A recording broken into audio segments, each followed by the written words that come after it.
अंत में प्रजापिता सब बच्चों को ले जाते हैं ना।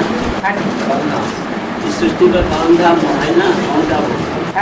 ये माउंट आबू के अलावा वो असली परम धाम है, वो जाना है और इस परम धाम में तपस्या करना है। बाप जिस घर में रहता है, आत्माओं का बाप, वो ही परम धाम कहा जाता है।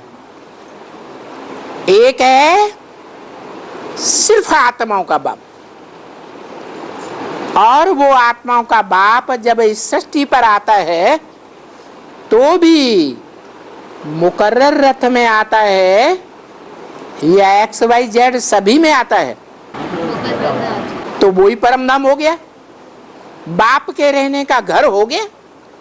इसलिए बाप कहते हैं बाप को याद करो, घर को याद करो, स्वर्ग को याद करो।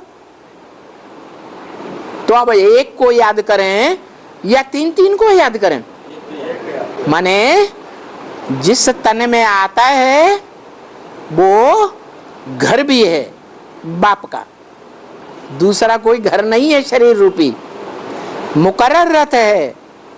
और वो जो घर भी है वो स्वर्ग भी है, क्योंकि बाप के पास जो रहेंगे याद में बुद्धि से, वो सुखी रहेंगे या दुखी रहेंगे?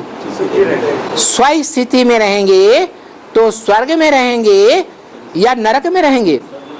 स्वर्ग में रहेंगे। बाप तो कहते हैं बच्चे ये संगम युग सारा ही मौजों का युग है, लेकिन कब?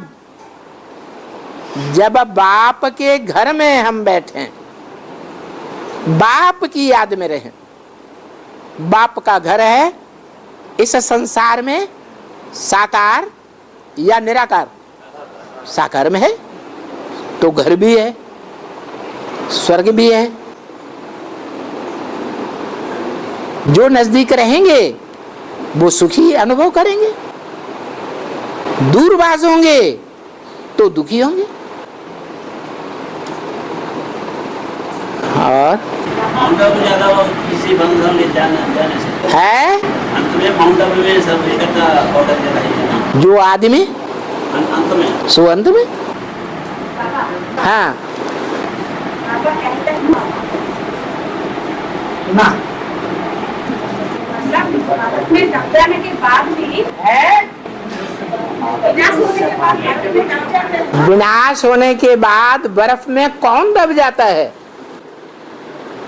आत्मा दब जाती है या शरीर दब जाता है? आपका ध्यान शरीर के ऊपर है या आत्मा के ऊपर है?